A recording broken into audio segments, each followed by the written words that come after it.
Now look at you walking in here looking all pretty and angry and mean and good. I know you didn't get your hair done so you could just sit down and just sit still. Hey, we trying to have a good time tonight. Let's go, baby. Let's go, baby. It's my birthday. So this black first is Ron Brown. Ron Brown was confirmed as the first black secretary of the Department of Commerce in 1993. Joined the Army immediately after graduating from Middlebury College and became the only black officer in the U.S. Army post in West Germany. After discharge, he entered politics, becoming district leader of the Democratic Party in Mount Vernon, New Jersey in 1971. That's when I was born. He relocated to Washington, D.C., where he was spokesperson and deputy director of the Urban League's Washington operations and worked in the offices of Senator Edward Kennedy. Kennedy appointed Brown deputy manager of his presidential campaign in '79. Now in the national spotlight, he became chief counsel, then deputy chairman for the DNC. President Clinton appointed Brown Secretary of Commerce when he took office, and the Senate confirmed the nomination on January 14, 1993, making Brown the first black to hold that post. He died April 3rd, 1996, with his staff in an airplane crash off the coast of Croatia.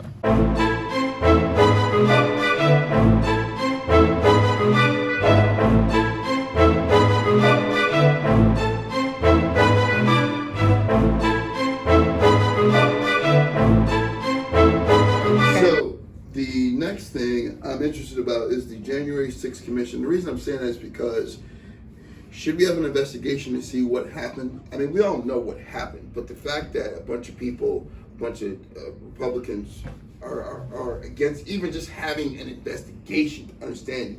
And there were these brave officers were awarded the Medal of Honor, and 21 GOP candidates voted against them having the Medal of Honor, which I think is ridiculous. But they want to be the party of law and order. They're not getting a January 6th commission. I don't understand it. Mr. Smith, what are your thoughts on that? Whether or not the words of the former president actually incited violence or actions or didn't, I find it irrelevant. Look, those folk did what they did. They should be arrested for the crimes they committed. The DOJ should handle that quickly and swiftly. And what we need to do is get some control under this country about these institutions and these principles that we say we believe in. We say we believe them. And get back to that so that we can have more important decisions about, yet again, the kitchen table. Did you see that the woman, the property, she was the school, the college? Excuse me. And did you see the woman that was just pled guilty, and so they gave her I think it was 5 years of probation or something like that. She pled guilty, and the charge was ridiculous. So she was the first one to plead guilty to. My daughter is starting college in September. What happened to that white lady don't have nothing to do with what's going to happen to my daughter in the next 4 years. I care about my daughter and my ability to provide for her. All right, so your thought process. Put gas down, get jobs. There definitely should be a commission. I mean, that was a terroristic act, a terroristic event in America. When I got home and saw that, I was working that day.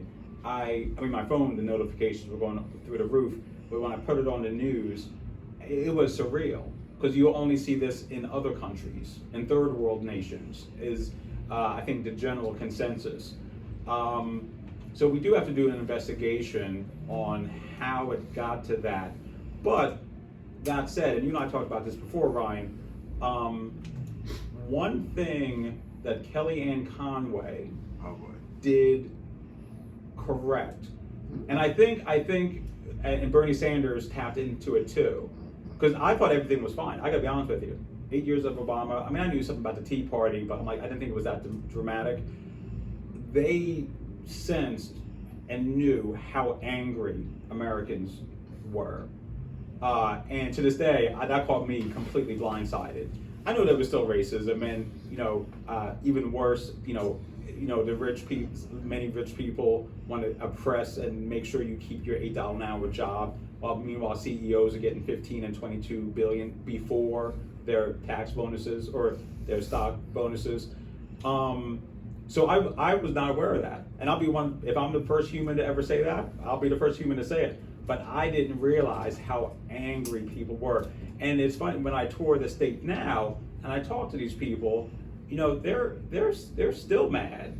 But I think what we have to make sure we don't get into is we have to make sure that we still talk to those people. Sure. There's Democrats I disagree with, there's Republicans I disagree with, but you know, if I was fortunate enough to become senator, I have to get them in a room, and we're gonna, because we are more similar than we are different.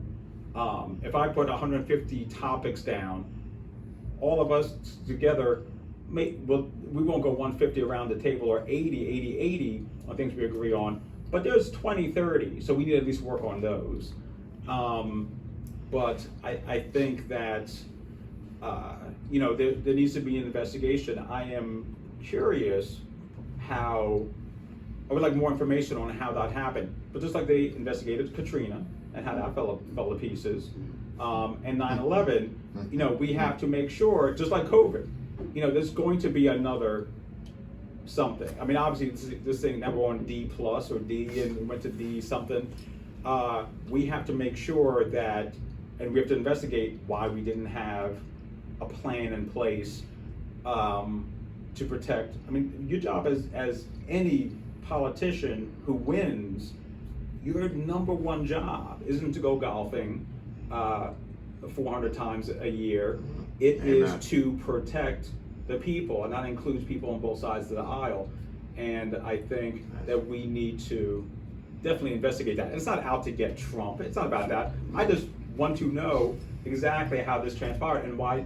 And apparently, like the FBI had tips, but they didn't call the National Guard in because somebody wouldn't make the decision. Like, that needs to come out. Sure. So when this happens next time, we know what to do. Gotcha.